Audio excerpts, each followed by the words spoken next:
Marc Bernal's name is suddenly on more lips than it's been in a long time, and for two very different reasons. One is the quiet, painstaking story of recovery, a promising La Masia midfielder who, after an encouraging first-team breakthrough under Hansi Flick, spent the better part of a year fighting back from an ACL rupture and the surgery that followed. That setback could have flattened a career, but instead it's become the undercurrent of a comeback narrative. Barcelona's own updates and interviews have tracked his rehabilitation closely, and the club have publicly acknowledged his progress.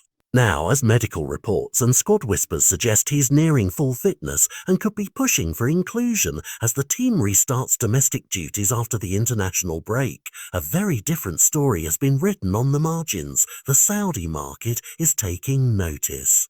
Reports out of the Middle East, amplified by several European outlets, claim Al Nassr have registered interest and are weighing up what would be a bold late window approach for a player many see as a long-term Barcelona asset. It's a classic collision of timing and money. A player who is just fit again, still settling back into the fold, suddenly becomes a headline for clubs that can offer immediate financial incentives and a high-profile platform. Those reports name Al Nassr specifically and point to the club's recent pattern of recruitment as context for why they might turn to promising youngsters, not just established stars.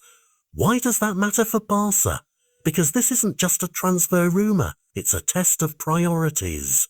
Barcelona have invested decades in La Masia and since Flick's arrival shown a tactical appetite for integrating youth into the first team. That institutional identity runs up against the short, sharp incentives offered by deep pocket leagues, quick fees, immediate star power, and the ability to style a squad around headline signings. For a teenager like Bernal, whose talent made a fast impression before injury, the decision is both personal and emblematic. Stay and fight for a spot in a club that values him long-term, or accept an offer that could alter his life and erase the slow work of reintegration. At least one transfer outlet has even suggested Al Nassr might be preparing an offer to test Barcelona's resolve.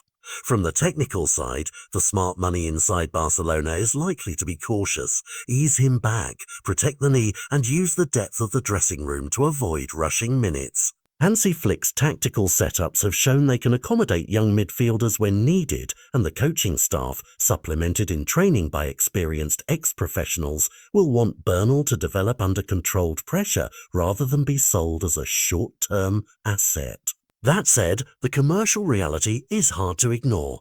The window's closing rhythm and the appetite in Saudi football for young European prospects make the moment volatile. If an offer comes that's both financially staggering and personally tempting, Barcelona will have to weigh fiscal prudence against sporting principle. For viewers, the immediate drama is simple. Will Bernal appear in the squad sheets this weekend, and if he does, how will he perform after such a long layoff? For the bigger picture, this story is a microcosm of modern football's tension between development and monetization. Young talents are no longer just future starters, they are assets with market value that mature faster in the public eye.